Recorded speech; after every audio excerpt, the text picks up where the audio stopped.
Hello, everyone, and thank you for joining us today at one of our faculty workshop events. My name is Emilio from the Undergraduate Admissions Office.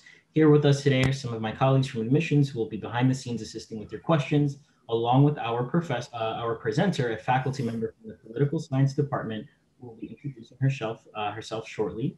I want to thank you all for attending today's How Do We Figure Out What the Country is Thinking? Surveys, Polls, and Public Opinion event. It's great to see you all taking interest in this topic. Just to go over some logistics here, please feel free to utilize that Q&A section throughout the presentation. These will actively be answered throughout the presentation, so please do not hesitate to use that feature. Okay, also keep in mind that if we do not get to all of your questions today, we encourage you to reach out to the undergraduate admissions office after the session. All right, please also keep in mind that this is being recorded and will be posted on our undergraduate admissions YouTube page. So you can definitely reference this and check this out at a later time. So at this point, I will pass it over to our presenter, Professor Kripnikov, who will now introduce herself and follow up with the presentation. Thank you. Well, great. So thank you all for joining this Zoom. I'm Professor Yana Kripnikov. I am in the Department of Political Science. And my research, broadly speaking, focuses on surveys. So I study large surveys of Americans to figure out, as the session says, what people are thinking. So what I'm going to talk about today is basically what makes surveys so fascinating, but what makes them so difficult, and why you should always have some caution in trying to interpret what surveys are telling us. So let's talk about this indeed. We ask people questions. We have surveys because we want to know all sorts of things. How people feel about tax policy. Do people like the president? Are people going to vote? Are they going to take the COVID vaccine? Is a huge survey issue that's coming up currently. So all of these things are all survey questions. Now, some survey questions are sillier than others. Every Halloween, you probably see some sort of article about whether Republicans and Democrats like different types of candy. That is also a survey question. So surveys are literally everywhere. They're incredibly important. Surveys allow us to try to predict what's going to happen in politics, what people are actually going to do. And a lot of the arguments that we make about Americans is essentially from polls and surveys. So when people kind of talk about the direction of the country is heading, when people talk about who's going to be a good candidate, when people try to figure out what kind of policies we might expect, what we might expect to happen in government, that's all polls and surveys. So polls and surveys are kind of at the heart of politics. I run surveys as a researcher because I ask research questions. News companies run polls and surveys because they want to report on news. They want to report on what Americans are thinking. States run their own polls because they want to figure out what their residents are thinking. And candidates and politicians are constantly running their own internal polls. So when you see a politician doing something and you might ask yourself, why did they suddenly decide to say they support this policy? They've never talked about this thing ever before. It's probably because somebody on their staff ran a poll of Americans and they decided that this would be a good thing for this candidate or politician to talk about. So polls are everywhere. And you also see them in news headlines all the time. So it took me about 5 minutes to find 3 headlines that are specifically about polls, ranging from something that is really crucially important, which is whether kids can go to schools, and things like climate change, to even things like whether people will go to the theater and what would prevent them from doing so. So they're everywhere. And a lot of times, we kind of are just left to trust them when we see them in the news. So you read a headline that says a poll shows, well, I guess that's what a poll shows. I guess we just asked a bunch of people questions and that's where we've ended up. The problem is that polls are not easy to run. It seems like they're basically just asking people questions. But the issue is that the process that we use to get from somebody's opinion, so how somebody actually feels about a political topic, to what they tell us in a survey, is really quite complicated. And the range of surveys that you see that make up these political numbers that we try to figure out what Americans are thinking can range from really great, amazing surveys that are done really well to polls that are actually not at all that trustworthy, that actually misrepresent a lot of public opinion. And so today I'm going to talk about how might we know if this was a good survey and whether we can trust the survey to tell us something about Americans. So when can we trust polls and surveys to tell us what people think about politics? I'm going to give you some guideposts that you could actually take with you next time you read a news article about a poll or a survey. And I will kind of foreshadow where I'm going to end up. If a poll or a survey doesn't tell you some of these things, you should be a little bit concerned. So before we get into these guideposts of surveys and polls, let's just start with a really basic idea. We obviously can't interview everyone. It would be impossible to interview every single American. It would actually be impossible to interview everyone in a single state.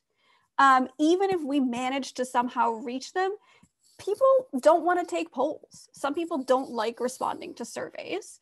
The last survey, for example, that called me was in the middle of my daughter's dinner. So I couldn't do it, even though I'm a survey researcher, and I felt really guilty about it. But think about all the people who aren't survey researchers who just don't want to take surveys.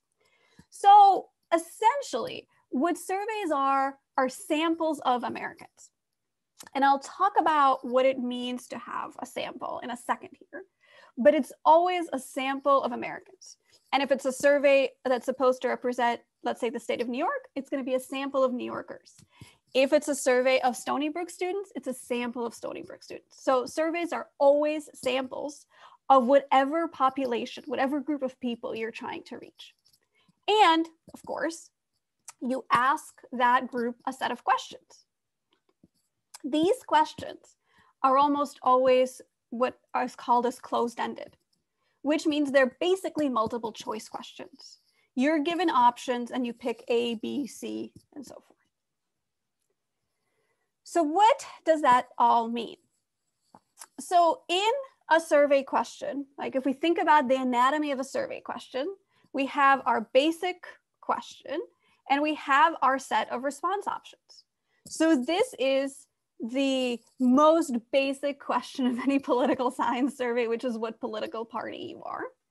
And there's not really any room for people to expound on why they might be a Republican or why they might be a Democrat. And if somebody is kind of like, I don't really fit into any of these categories, well, they say they're other, and that's literally all we would know about them from a survey. So we know there's a sample. We know there's a multiple choice question. Within that framework, what I'm going to suggest helps us learn something from a survey are going to be three things. And we need to account for three things when we look at surveys and survey questions. The first question you should always ask yourself is, how did these people find this particular sample?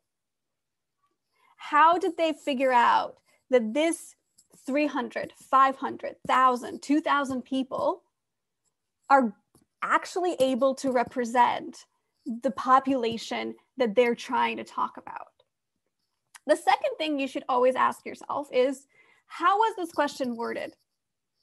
What response options were given to these people? So if we think of these multiple choice response options, what were they actually? Like, are these reasonable? And the third thing, and this I think is the most interesting and the most difficult part of running surveys, is that people really want to impress the survey researcher. And you might think, well, that's ridiculous. You're taking a survey online. No one's going to know it's you. It's totally anonymous.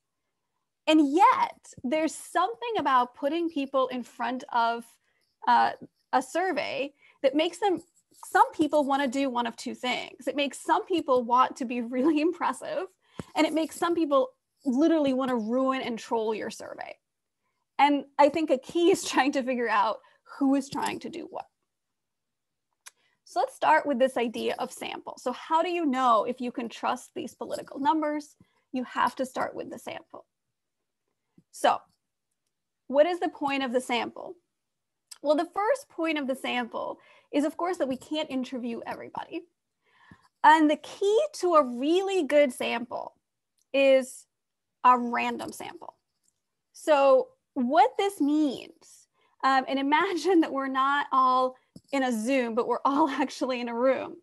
A true random sample is when every single person in this room has an equal chance of being picked to be in my sample. This is really difficult.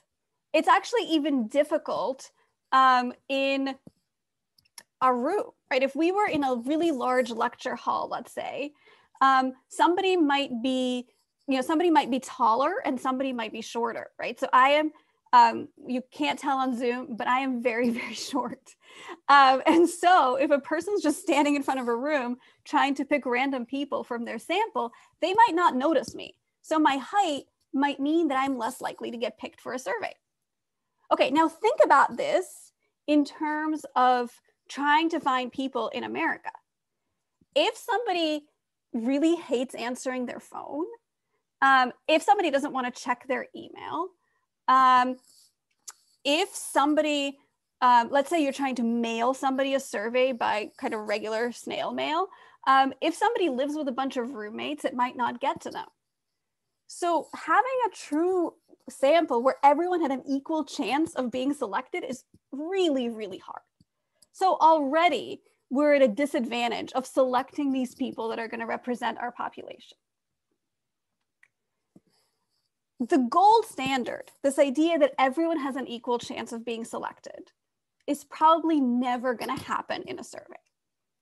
So you have to ask yourself, what did these people do? What did these pollsters, what did these survey researchers do to get a good sample, even though they knew they couldn't get the gold standard?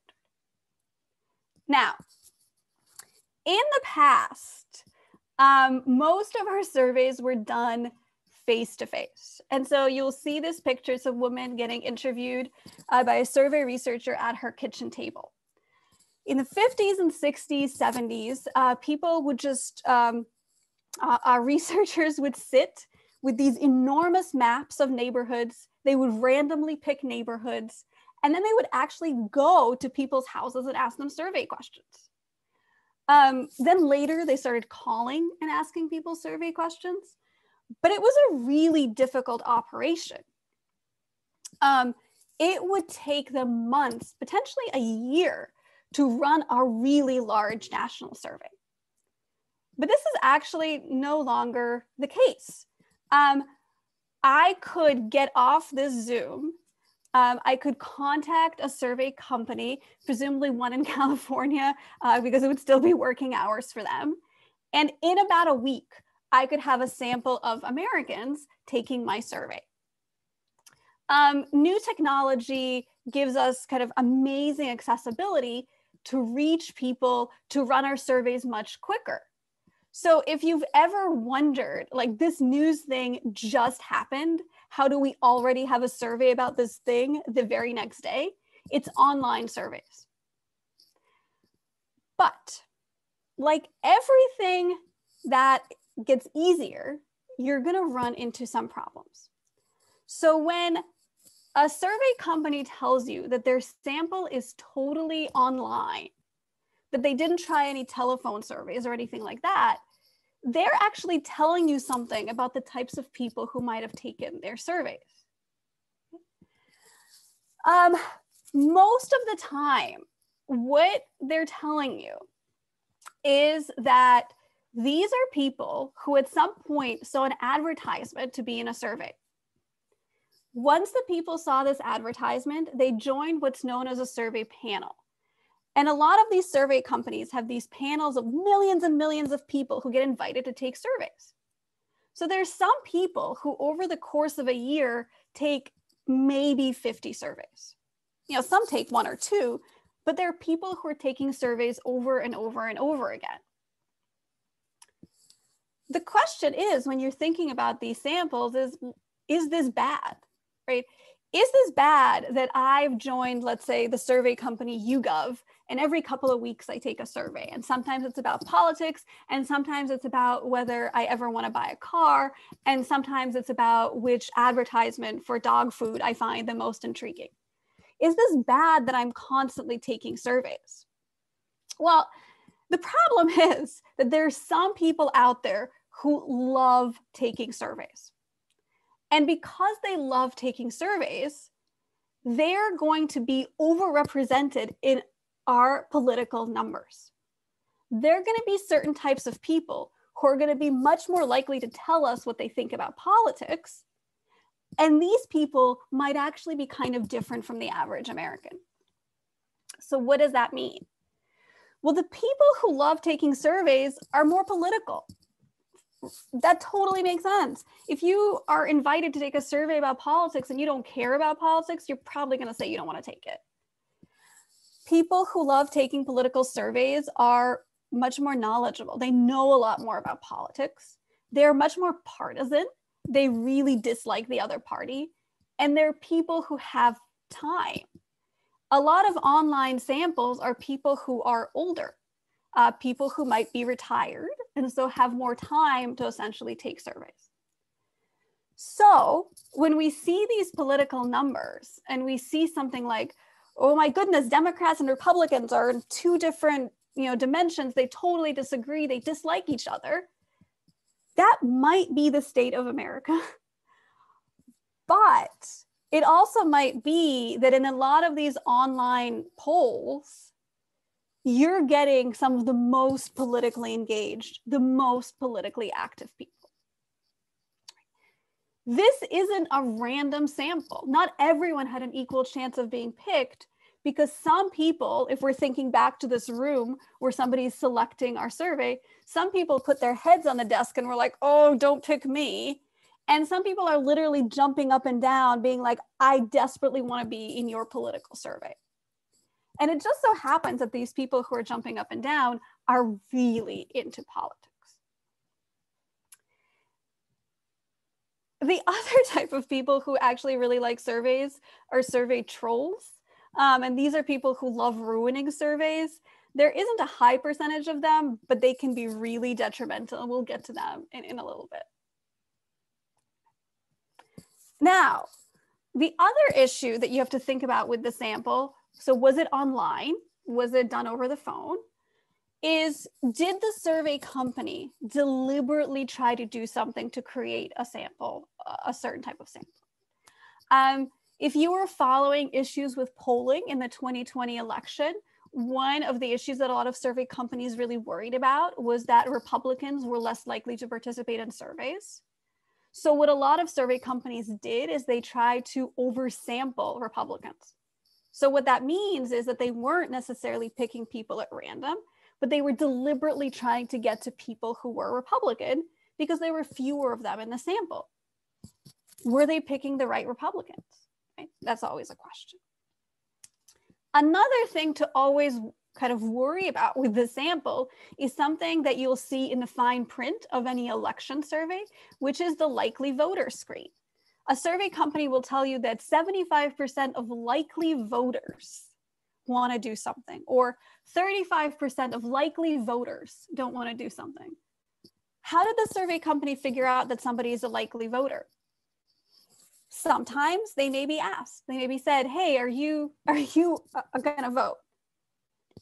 Okay. But sometimes they might have done something else. Maybe they used demographics to figure out if somebody was going to be a likely voter. Maybe they used voting history to figure out if somebody was a likely voter. Across all of these things, a survey company is making a lot of choices. So in order to figure out what to make of a poll, you have to know what choice the survey company has made in their likely voter screen. So if I am reading a poll and somebody says our likely voter screen was we asked people whether they were going to vote, I'm immediately really worried about this because, as we'll get to later in this presentation, people love to lie about whether they're going to vote. But if I'm reading a survey and it says our likely voter screen is people who have voted in the past, that seems a bit more trustworthy. So you've gotten your survey headline. A poll tells you that 50% of people are going to do something. So the first thing you got to do to ask yourself about these political numbers is, was this online? Does the survey company tell you does it address the idea that it was online? Is this about political extremism? Is it possible that there's something about this particular sample?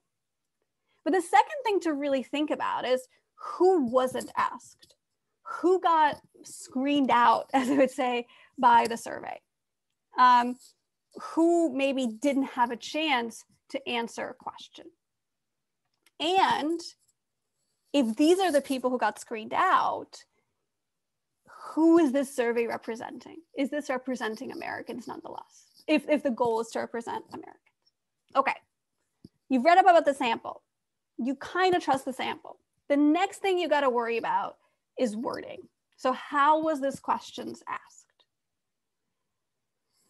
Oh, so let's think about this question.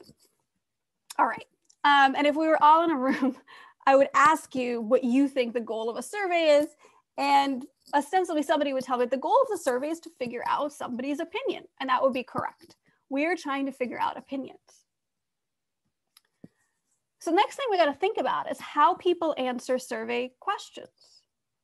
So if the goal is opinions, what is the translation of an opinion to a survey question? And the way it works, we can think about individual psychology is kind of like this. You're going around your day, you have thoughts, you have beliefs, you're kind of thinking about things, and then you get a survey question. The thing is, we don't think in answers to survey questions. We don't go around our day being like, I strongly agree with this policy, or I somewhat agree, or I neither agree nor disagree. We just have these beliefs. And the kind of interesting thing about surveys is that the way that the question is worded prompts us to produce really different beliefs. We get really different beliefs from people and really different responses when we ask them about welfare than we ask them about assistance to the poor. Lots of polling companies get really different responses when they ask people whether they support Obamacare versus whether they support the Affordable Care Act. How the question is worded is going to have huge implications for what somebody reports their opinion to be, which is why it's one of the most frustrating things in news media reporting of surveys and polls is how often they don't tell you what the question that was asked actually is. The way that small changes in survey questions can shift huge proportions of the way people think about politics is kind of striking. So for example, in a survey, Barry Burton randomly assigned two groups of people to two different questions. In one group, people were asked whether they think of themselves as Democrats or Republicans or independents. In another group, they were asked whether they feel that they were a Republican, a Democrat, or independent. Think versus feel. Burton actually finds really different proportions of parties depending on whether somebody thinks of themselves or feels themselves to be a partisan. The reason that this happens is because, as I said, we don't think in survey response. We kind of produce our opinions, and then we use these response options, those multiple choice responses, to basically figure out where we fit in to a particular survey question. We use the multiple choice of response options to know what is extreme and what is average, and whether we think we're extreme or average. And that means that how you structure that question is going to tell you, is going to affect what we think people's opinions are. So think about this set of response options, right? This is how much somebody watches TV, and it ranges from a half hour per day to more than 2.5 hours per day. Okay. Now think about this. Now the response options range from 2.5 hours, up to 2.5 hours, to more than 4.5 hours. The problem is nobody actually times how long they do anything. So they use these response options to figure out where they fit in. And if they want to tell you that I think I'm a pretty average TV watcher, they would pick the middle categories. Well, the problem is the middle categories are totally different. So depending on what response options you create, you're going to have a really different view of how much Americans watch TV. And it's not actually because something might have changed, just because you created kind of really different response options. People also have really different ideas about what is extreme. This happens a ton in politics. This is a traditional question that people ask about the candidates. It's asked over and over and over again in every election. How much do you like this candidate? Like him, dislike him, neither like him or dislike him, right? Seems easy enough. Okay, well, what if you have two people and both of them want to communicate that they love this candidate literally more than any other person they know, but they know different people? So if person one has friends who hate this candidate, then saying that they somewhat like him is going to mean, well, I like him more than anyone else.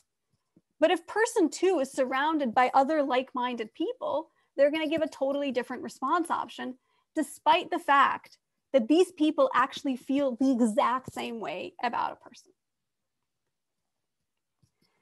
But there's also a ton of other things that kind of choices we make in surveys that completely affect what we think American politics looks like. What do we do with people who are unsure? Do we want to force them to give an opinion? They will definitely give you an opinion. Do you want an opinion from somebody who's never thought about this political thing? Do we give people a don't know option? What if people just say don't know as a way of answering the question? When we ask people a lot of really sensitive political questions, questions about racial prejudice, questions about sexism, all these incredibly sensitive questions that people don't really want to tell you about, and you give them a don't know option, they will pick that option to avoid answering the question. So do we want that? Do we want to give people that opportunity? But what if we don't give it and we have a bunch of people who actually genuinely don't know the answer to the question, just kind of picking a response out of thin air? And what does that mean for what we think about American public opinion? The problem is all of these choices are incredibly meaningful. In a paper by Mondak and Davis, they were trying to measure how much Americans know about politics. And they found that when they encouraged people to just say, oh, I don't know, 54% of people gave correct political answers. But when the survey really strongly discouraged people from saying don't know, it seemed like actually more Americans knew their stuff. So what happened there? Did they get one smarter group in one survey and one group who knew less in another survey? No, it just so happened that when don't knows were encouraged, a lot of women especially, when they weren't 100% certain, let's say they were just 80% certain about a political question, they would say, well, I just don't know. But when don't knows were discouraged, the people who were 80% certain actually gave their response, and it turned out they were right. So people's opinions, what we're getting is not their actual thoughts.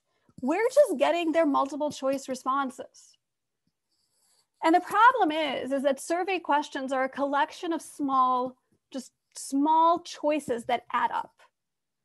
what we see as public opinion is actually choices by researchers. So when you see public opinion in the news, you're going to check the sample first. But the second thing, you're going to think about what would happen if the question was asked differently. And you're going to look up, because you can usually click a link to get to the actual survey from the news. You're going to look up how the question was asked. And I'm going to guarantee you, if the question is confusing to you, my bet is probably would have been confusing to the people taking the survey. And so you should take what the poll shows with kind of a really large grain of salt. This particular picture of American politics may not necessarily be what the survey is suggesting it is. But there's also another really big problem with surveys. And the problem is that they're done by people, essentially. And a lot of times, people aren't answering surveys in a way to help us figure out the public opinion of America. They're answering them because they want to give you answers that make them look really good. And it's called social desirability bias. It's the desire to provide answers that others will want to hear, that they will find impressive, and that are socially appropriate. Nobody wants to seem like a jerk in a survey, except people who deliberately want to seem like jerks, but they're a small proportion, and we'll get to that in a second. So how do we get, what is this social desirability bias? What does it do to our surveys? Well, there are a couple of things here. The first is that it leads people to skipping questions. Sometimes people will just not answer a bunch of questions because they don't want to give you their actual thoughts, because they think their thoughts won't make them look good.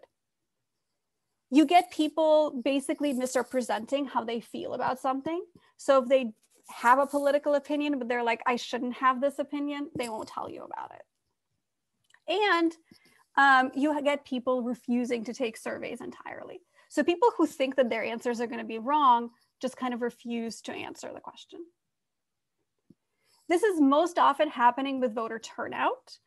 We want people to vote, so people will lie and say that they voted when they actually did not. So if you see a survey that says X percentage of voters, you should check how they figured out that these were actual voters, because it might have just been people who said they were voters. But there are also tons of other things that affect these biases. Sometimes people answer in an expressive way. They just want to prove a point. When you ask people how the economy is doing during a Republican presidency, no matter how the economy is doing, Republicans will be most likely to tell you that the economy is doing great. And Democrats will be most likely to tell you that it's doing really poorly. And just as you might expect, during a Democratic presidency, Republicans will be more likely to tell you the economy is doing poorly, and Democrats will be most likely to tell you that it's doing great. It's expressive responding. You're just trying to make a point. Approximately 9% researchers show of people are just trolling surveys. These are people who either kind of go through and give responses that make no sense, like, I am a very strong Republican, but I'm the most liberal person in the world. These are people who kind of deliberately give you the most extreme responses. So a lot of times when you see survey results that tell you that 9% of Americans think something that seems like very shocking to you, a kind of question in the back of your mind is this the trolling 9%? There are people who are satisficers. These are people who just want to finish the survey. Satisficing is this idea that you're going to do the bare minimum to get something done, but you're not going to make it any better than that. And it's the same thing on a survey. You're not going to think too hard, right? If somebody asks you a question you've never thought about before, you'll just be like, neither agree nor disagree. You're not really going to think about what your opinion actually is. And then there are people who just want to have an opinion.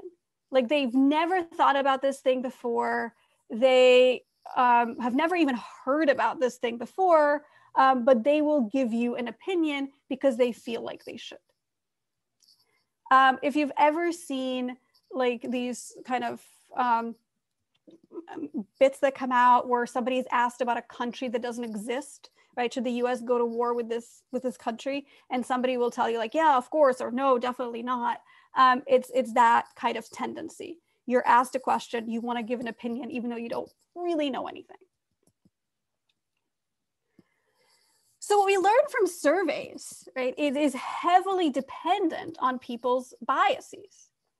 And when you see survey results as a measure of American public opinion, you have to think about the fact that people aren't necessarily excited to tell us what they think about their opinions. And the people who might have some of the most objectionable opinions are probably definitely not going to tell us about these things. Okay. So the question then becomes, do we want to take people at their word? And when might that be the case? The kind of key to understanding political numbers and understanding politics is understanding when we can trust people to tell us what they think. And understanding when we can trust people to tell us what they think means kind of asking yourself 3 questions. Like, who is it that ended up in this survey? Do I trust this? Right? Do I trust how these people ended up here? What were they asked? Is this a question that makes sense?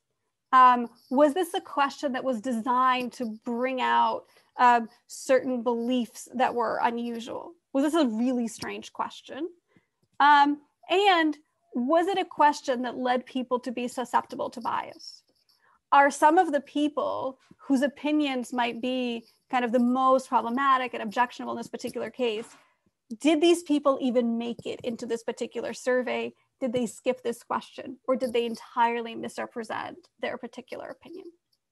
So when you see political numbers, the first step before being either shocked or surprised or happy or whatever is to figure out, how did this number actually come to exist? And how did this survey come to exist? So I'm going to stop here. For now, and add, if a survey company doesn't tell you any of these things, then you have a giant problem. A survey company that doesn't tell you their questions or their sample, that's even like many grains of salt there. Okay. So I'm going to stop here for now and take any questions that you might have. Great. So we do have some questions for you. Looks like, let's start off with this question. So it says, is there a research program related to this topic of polling/surveys? So there's my research program, which is largely about polling and surveys. So most of the research I do is on both measurement, survey questions, how survey questions are asked. In fact, one of my undergraduate research assistants who's working with me for credit is currently helping me with a really big research project on how people answer what's known as thermometer survey questions, which are these giant survey questions which ask you, how do you feel about a politician, a party from 0 to 100?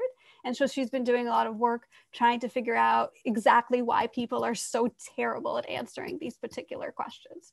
So there's a bunch of people in the political science department, in addition to me, also doing work specifically on surveys. We do a ton of surveys out of the political science department.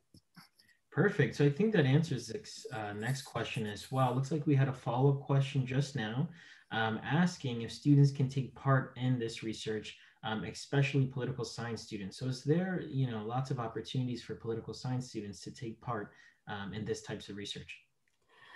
So the way that political science research, political science students have gotten in, kind of engaged with the research is that you, I'm going to get this wrong, so I'm glad I have admissions staff on this call with me. There is, I think, EXP credit where you can sign up for credit to actually help with a professor's research. So the student that I'm currently working with, she signed up for credit, she's getting course credit for it. And then, she's gonna be on the eventual research paper that emerges out of it. So if somebody wants to get involved in research, what one would have to do is usually our director of undergraduate studies basically kind of will direct students to particular faculty who want to, who have research projects and undergraduate students who want to get involved with those. Perfect, thanks. So let's see, we have another question here. Can this kind of topic be considered as sociology? Well, so survey research is often really its own, not discipline, but it's often its own program. So typically, in some cases, we will have survey specifically classes.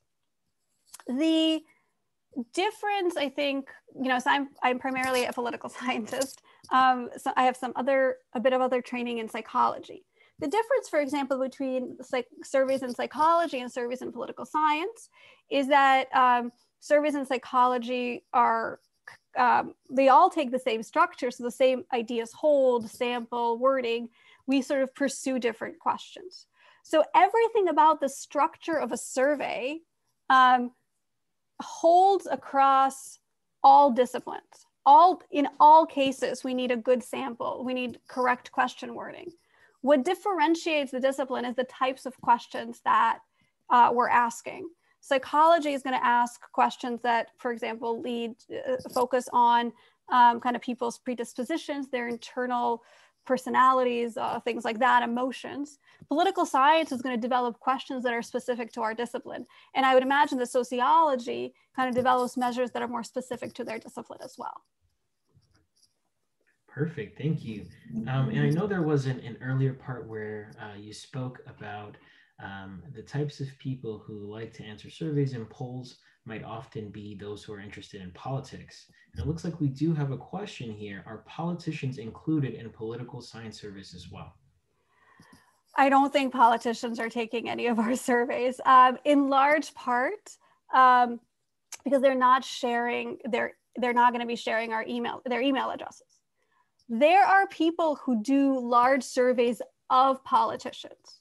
So for example, there are people who do surveys of all state legislators. And of course, then the state legislators are the population. But typically the way that survey companies work is we end up with people who are over 18 who are typically non-politicians. Perfect, thanks. All right, so it looks like we have another question here. Where do surveys / polls, where do they put this sort of information? So I guess where does this get posted, or where can people reference this sort of data and information afterwards? So the key, what I usually do when I want to try to figure out what a survey does is that most of the time when an article is about a survey, it will tell you which company ran the survey. Sometimes they will actually include a link to that survey. So I will click on the link and that should take you to a PDF of that survey company's report, because the survey company will give a report on what they did.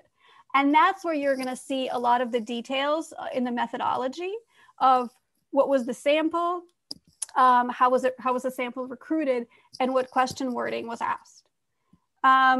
When you can't find any of those things, I've Googled the survey company before. Most reputable survey companies will have a PDF report of how they got their data for that specific surveys. If it's giving you a researcher, so let's say it's somebody who's a scholar or political scientist, they will also give you a link to that person's work, and that person will typically have a paper or something where they discuss all those same things. If it's something kind of frustrating where it's just a throwaway, surveys show that 60% is whatever, and they don't tell you which surveys or what, then it's something that I kind of put in the back of my mind to be like, oh, I would love to know more about this 60%. But an article that focuses on it should have all that information that at least you can find or link to.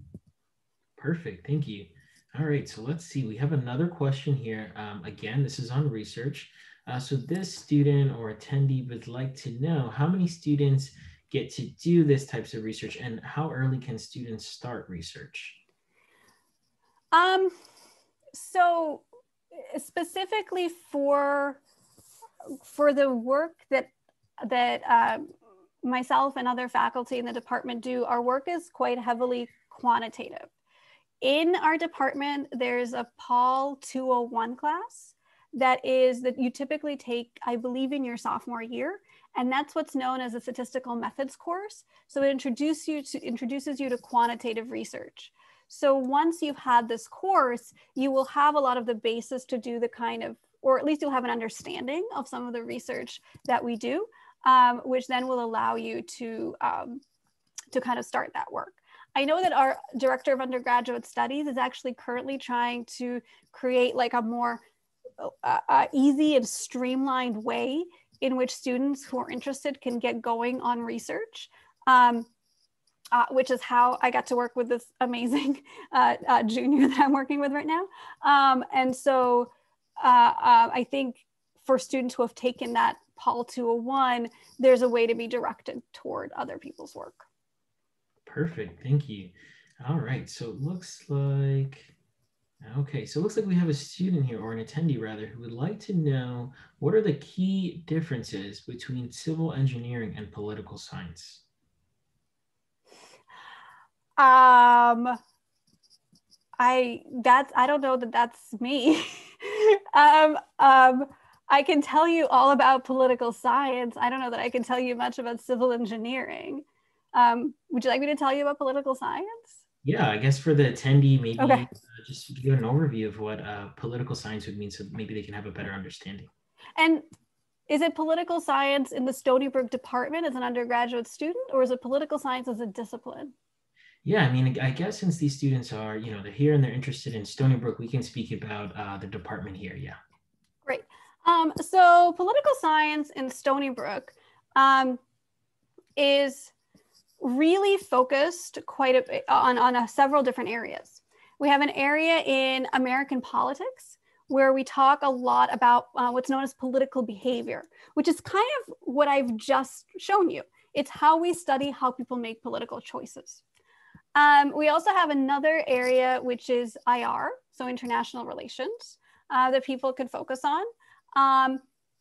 And then we have an area on comparative politics, where people look at politics exactly as it sounds. We compare politics to other countries.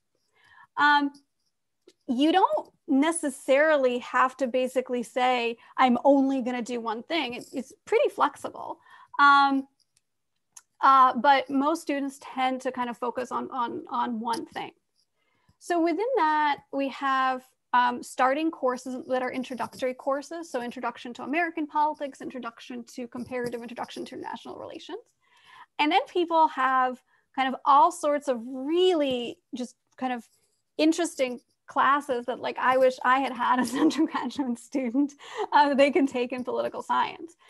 We have a course on biopolitics taught actually by somebody who is trained as a psychologist, but is currently in our department. And she kind of looks at genetics, not genetics. She looks at, neural kind of connections and how people's brains respond to treatments. We have courses that look at things like the psychology of political ideology. I have taught courses on political parties, where we talk a lot about surveys and political parties. I also teach a course on women in politics that's cross-listed with women's studies. In addition, because political science at Stony Brook is quite quantitative, we do a lot of numbers. We have that Paul 201 class in which we talk about political science method. You learn a little bit about statistics and how to use software.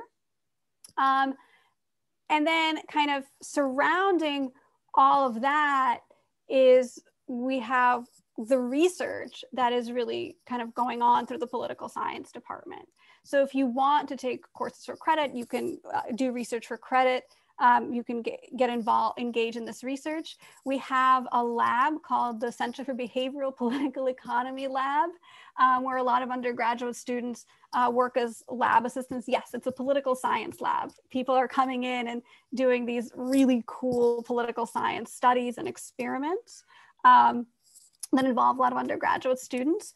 Some of our undergraduate students also serve as political science TAs, which gets you kind of another feel for the discipline and how it fits in. So it's a really kind of vibrant department. It's a really vibrant set of classes. We have also really amazing PhD students. Which I just mentioned because I'm the director of the PhD program. And those students, I think, also have worked with undergraduate students in terms of on research and so forth. And finally, we also have an honors thesis program. The honors thesis program lets people do their own really cool research. I recently advised a student who did this really interesting thesis with some really unexpected results, where she did studies to figure out what happens when people encounter politics on Instagram, when they didn't expect to encounter politics on Instagram. And she learned that people didn't like that. So she wrote this really neat thesis on that.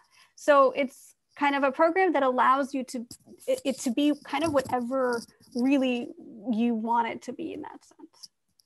Great. And I think you giving that overview on the political science department and some opportunities actually answered another question here.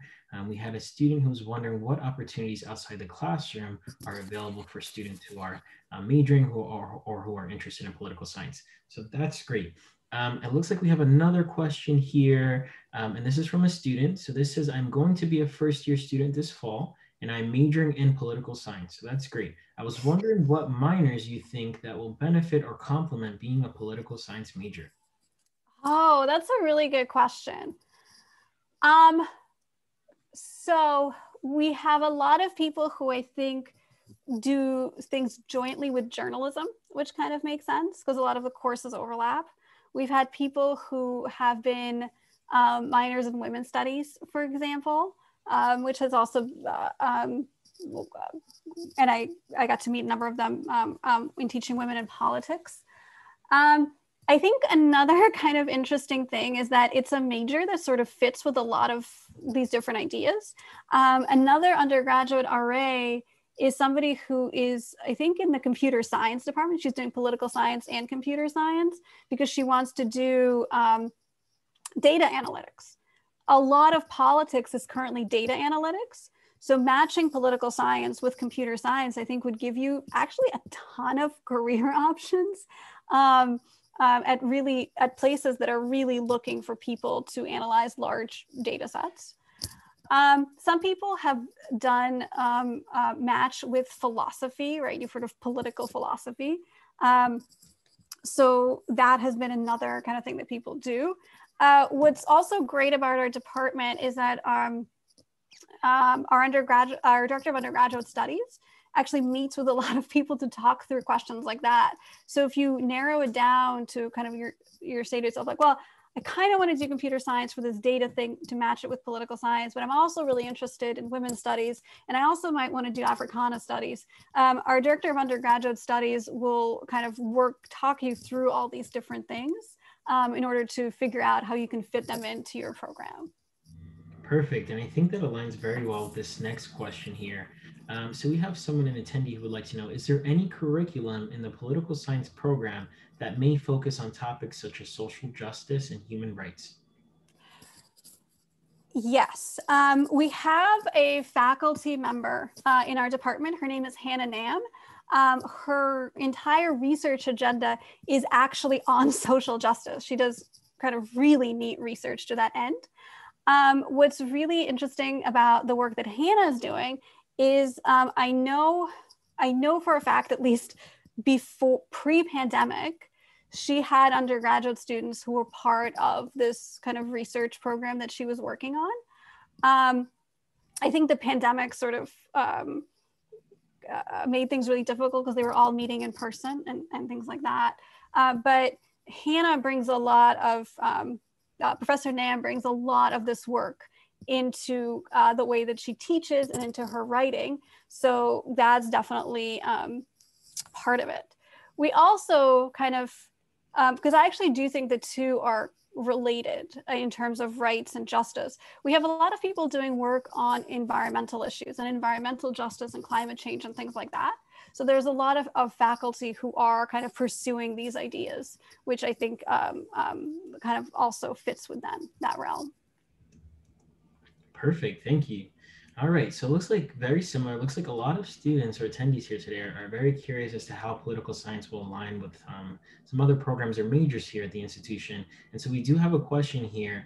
If you can answer, how does economics play a role in political science at Stony Brook? Oh yes, I definitely should have mentioned economics. Yes, that is a good thing to pair with political science. When I had mentioned earlier that we have the Center for Behavioral Political Economy, that is a center that is actually, I think, joint with economics. And the lab that I mentioned, the Center for Behavioral Political Economy lab, is a behavioral economics lab. So what I mean by behavioral economics lab is that it's a lab where people are running these economic experiments. So experiments where people have actual real money, which sort of fit into ideas of payoffs and benefits and so forth. So we have a really strong tie to economics in that way. Perfect, thank you. So it looks like just to go back here, I know we did have a question about civil engineering, and so we actually do have in the chat a link if you would like to follow up and see and maybe look into the differences between political science and our engineering programs. And then we also discussed earlier today a little bit about the EXP Plus credit. All right, so if our attendees would like to go into the chat, we do have a link about how some research opportunities, internship opportunities, and other opportunities might align with getting that EXP Plus credit fulfilled. So you can definitely read on that as well. It does look like we've gotten to all of our questions as of today. All right, so that's perfect, and we're right on time. All right, so please keep in mind, I just want to go over some logistics here. And I want to thank you all for joining us today, and I also want to thank the presenter as well for facilitating a great workshop event today. If we did not get to your questions, or maybe something else comes up at a later time, please feel free to connect with us via email at enroll@stonybrook.edu. Okay, and that is in the chat to reference that.